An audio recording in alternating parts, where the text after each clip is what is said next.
इयत्ता 12वी विषय इतिहास प्रकरण 9 जग निर्वसाहतीकरण स्वाध्याय प्रश्न पहिला दिलेल्या पर्यायांपैकी योग्य पर्याय निवडून पूर्ण विधाने पुन्हा लिहा. 1. पहिल्या महायुद्धात टिंबटिंब व तुर्कस्तान या राष्ट्रांचा पराभव झाला. पर्याय अ. अमेरिका, ब. फ्रान्स, क. इंग्लंड, ड. जर्मनी. उत्तर ड. जर्मनी. पहिल्या महायुद्धात जर्मनी व तुर्कस्तान या राष्ट्रांचा पराभव झाला. 2. भारतापासून वेगळा 1935 मध्ये टिंबटिंब करण्यात आला. पर्याय अ. म्यानमार, ब. श्रीलंका, क. मालदीव, ड. इराण. उत्तर अ. म्यानमार. भारतापासून वेगळा 1935 मध्ये म्यानमार करण्यात आला. 3. 1947 मध्ये पहिली टिंबटिंब परिषद भरवली गेली. पर्याय अ. ऐक्य, ब. आशियाई, क. अटलांटिक, ड. मँचेस्टर. उत्तर ब. आशियाई. 1947 मध्ये पहिली आशियाई परिषद भरवली गेली. ब. पुढील संचामधील ब गटातील चुकीची जोडी दुरुस्त करून लिहा. तर या संचामधील चुकीची जोडी आहे 4.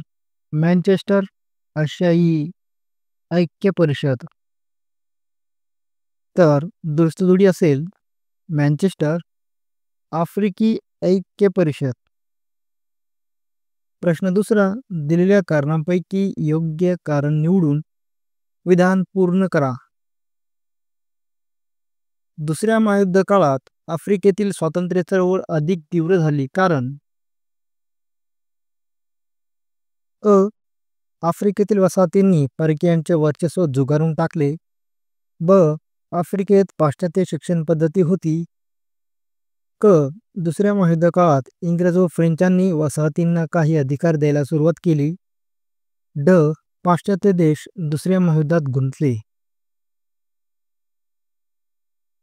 उत्तर क. दुसऱ्या महायुद्ध काळात इंग्रज व फ्रेंचांनी वसाहतींना काही अधिकार द्यायला सुरुवात केली. त्यामुळे दुसऱ्या महायुद्ध काळात आफ्रिकेतील स्वातंत्र्य चळवळ अधिक तीव्र झाली. प्रश्न तिसरा. टिपा लिहा. 1. बांडुंग परिषद. उत्तर भारताने 1947 मध्ये घेतलेल्या पहिल्या आशियाई परिषदेत आशियाई प्रादेशिकवादाची संकल्पना आकारास आली. आशियातील जनतेचे प्रश्न परस्पर सहकार्याने सोडवण्याचा निर्णय घेण्यात आला. या पार्श्वभूमीवर 1955 मध्ये इंडोनेशियातील बांडुंग येथे आशियाई व आफ्रिकन राष्ट्रांची परिषद भरली. या परिषदेत आफ्रो आशियाई जनतेच्या प्रश्नांची चर्चा, जागतिक शांततेस प्राधान्य आणि परस्पर सहकार्यावर भर देण्याचे ठरले. बांडुंग परिषदेमुळे नव्याने स्वतंत्र निर्माण झालेल्या आशियाई आफ्रिका खंडातील जनतेचे प्रश्न मार्गी लागण्यास मदत झाली. 2. आफ्रिकी ऐक्य कल्पना. उत्तर आफ्रिकी ऐक्याचा विचार पहिल्यांदा मांडणाऱ्या H.S. विल्यम्स याने इसवी सन 1900 मध्ये लंडन येथे पहिली अखिल आफ्रिका ऐक्य परिषद भरवली. या परिषदेला हजर असणाऱ्या W.E.B. द्युबुआ या कृष्णवर्णीय नेत्याने आफ्रिकी ऐक्य कल्पनेला चालना दिली. त्याने 1919 मध्ये पॅरिस येथे अखिल आफ्रिका ऐक्य परिषद भरवली. त्याच्या पुढाकाराने पुढेही काही परिषदा भरवल्या गेल्या. या परिषदेमुळे आफ्रिका खंडात आफ्रिकी ऐक्याची कल्पना जन्मांसात रुजू लागली. प्रश्न चौथा. पुढील विधाने सकारण स्पष्ट करा. 1. ब्रिटिश आणि ब्रह्मदेश यांच्यात 3 युद्धे झाली.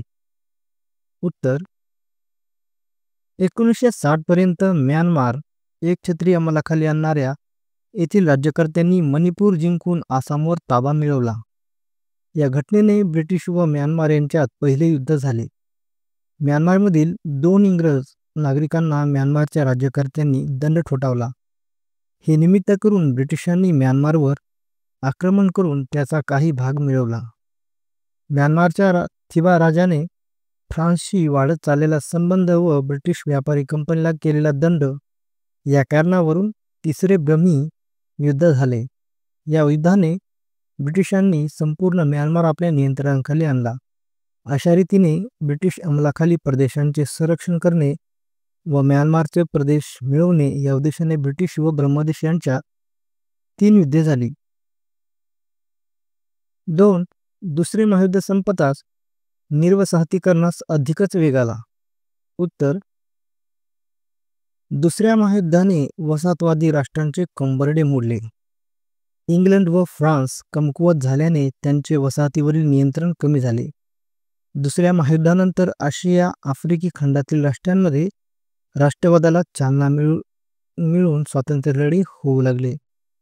पाश्चात्य शिक्षणाचा प्रभाव, त्यातून मिळालेले स्वातंत्र्य, समानतेची मूल्ये, लोकशाही पद्धतीबद्दलचे आकर्षण यामुळे जनतेत जागृती घडून चळवळी तीव्र झाल्या. या कारणामुळे इंग्लंड, फ्रान्सने या देशांना अधिकार देण्यास सुरुवात केली.